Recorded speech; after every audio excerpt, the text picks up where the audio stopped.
All right, let's dive in. Today, we're talking about a company that is totally transforming how an entire continent shops, pays, and lives. That company is MercadoLibre. And trust me, it's a name you're gonna want to remember. So if you've heard of them, you've probably heard this comparison, right? They're the Amazon of Latin America. It's a really simple, catchy label, and it's a decent place to start. But here's the thing. That label, it barely scratches the surface. Calling MercadoLibre just an e-commerce company is like calling your smartphone just a phone. It's so much bigger than that. So let's get into what makes this company a true powerhouse. First off, MercadoLibre, or MELI as it's known on the stock market, is not some new kid on the block. It was founded way back in 1999 down in Argentina. And it wasn't just trying to copy a model from somewhere else. It was built from the ground up to solve the very unique challenges of doing business in Latin America. And the scale we're talking about today, it's just staggering. They're in 18 different countries, serving a potential market of over 650 million people. That's huge. Their core markets, as you might guess, are the big three: Brazil, Argentina, and Mexico. So what's the secret sauce here? Well, it's this incredible all-in-one digital ecosystem they've built. Think of it like a series of interlocking gears that create this powerful, self-reinforcing loop, what business folks call a flywheel. And the cycle is so simple, but it's genius. It starts when you buy something on their marketplace, MercadoLibre. Then they make it super easy for you to pay with their own fintech service, Mercado Pago. And finally, that package shows up at your door thanks to their logistics arm, Mercado Envíos. Every single step reinforces the others, making it almost impossible to leave their world. Now let's zoom in on Mercado Pago for a second, because this is the real engine of the whole thing. In a region where a huge portion of the population doesn't have a bank account or a credit card, Mercado Pago became the answer. It's a digital wallet that lets you do literally everything: pay for stuff online, scan a QR code at your local corner store, even get a loan.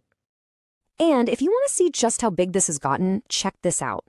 In early 2025, the e-commerce side had 67 million unique buyers. But look at fintech, 64 million active users. It's practically a one-to-one match. And that credit portfolio?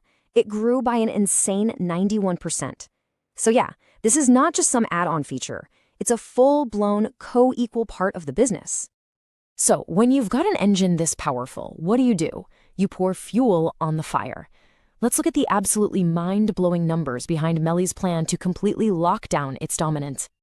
And believe me, they are not messing around.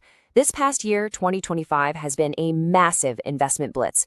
They are spending big to build a competitive fortress around their business.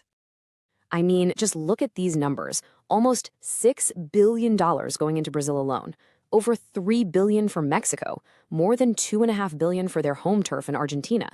This isn't just growth. This is a full-scale campaign to build the infrastructure of the future, and they are doing it at a breathtaking pace. And that money isn't just going into concrete and robots. It's going into people. They hired over 10,000 new employees in 2025. Just to put that in perspective, their workforce in Mexico alone is now over 35,000 people. That's how you build deep local roots. Okay, so the company's story is incredible. The growth is off the charts. But what does the smart money think? What's the view from Wall Street on where this is all headed? Well, the feeling is pretty clear. It's overwhelmingly positive. We're looking at a consensus of 46 different financial analysts here, and as you can see, almost all of them are saying either strong buy or outperform. You'll find very, very few doubters out there. And to put a real number on that optimism, here's a quote from Raymond James, a very well-respected firm. They have a strong buy rating and their price target is $2,750. When you see a target like that, it signals a ton of confidence that this company has a lot more room to run. And here's a quick peek at the why behind all that confidence. Analysts are expecting revenue to jump another 31% this year. Earnings per share, basically how much profit the company is making, is forecast at almost $44. And return on equity is over 33%, which is just a fancy way of saying they are incredibly good at turning their money into more money. All signs of a super healthy business.